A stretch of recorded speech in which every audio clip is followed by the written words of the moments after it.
All right, guys, now let's work together to find the volume of these rectangular prisms and then these unusual shapes too. Okay, so when you're given this and they don't give you the numbers, you just have to count it out. So it's super simple. So the length for this one would be 1, 2, 3, the width 1, 2, 3, the height 1, 2, 3. So to find the volume, you just do 3 times 3 times 3. So we know 3 times 3 is 9. And 9 times 3 is 27. Okay, so with just regular shapes, it's simple just to count like this. Is 1, 2, 3, 4 by 2 and 3 up. So length, width, height. So we have 4 times 2 times 3. 4 times 2 is 8. And then we have 8 times 3 is 24. Okay, so now let's look at some of these like weird shapes. Like let's look at number 9. So I have like two rectangular prisms kind of stuck together. So you just find the the volume of one and the volume of the other and add it together because this is a composite shape. Remember, a composite shape is when two shapes are pushed together to make a new shape. So this one, the length is 1, 2.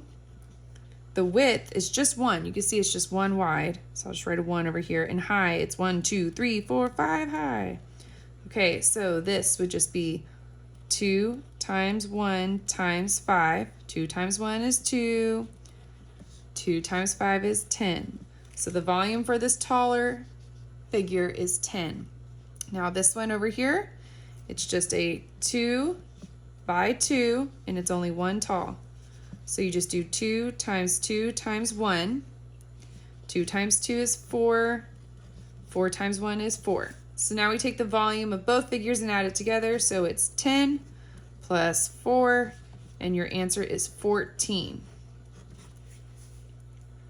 And also another really easy way when it's just a simple figure like this, you can just count 1, 2, 3, 4, 5, 6, 7, 8, 9, 10, 11, 12, 13, 14. So sometimes it might just be easier to do that.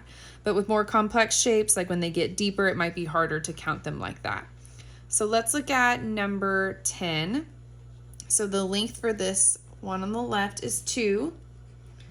And the width is going to be 3. So sometimes this is hard for kids to visualize because you see 2 here, but there is another one back there if you look at how wide it is up top. So the width is actually 3, and the height is also 3. So this one you'll just do 2 times 3 times 3. 2 times 3 is 6.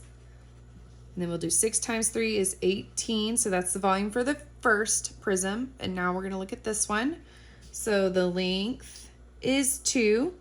The width is just 1. And its height is 1, 2, 3, 4. So we're doing 2 times 1 times 4. 2 times 1 is 2. 2 times 4 is 8. So now we just add it together. We have 18 and 8. So 18 plus 8 is 26, and that's your answer. Okay, so I just wanted to show you how to do the volume of unusual prisms. Okay, now let's talk about using base area to find the volume. So on these examples, they've already given you the base area. So they've already multiplied the length times width. So if you see it already in squares, square yards or square meters, that's the base area. That's when you know to use this formula. The volume equals base area times height. So you just plug in what you know. So for this one, the base area is 16. The height is 2. And we know 16 times 2 is 32. So it's 32 yards cubed. All right, let's look at number 6. So our formula again is volume equals base area times height. Our base area is 52. Our height is 3. If you multiply that out, 52 times 3. 3 times 2 is 6. 3 times 5 is 15. So our volume is 156 meters cubed. Okay, and let's look at number 7. Our base area is 70, so we're going to do 70 times 5. So I know 7 times 5 is 35, and then I could just pop the 0 on at the end. So our volume is 350 inches cubed. And it's that simple.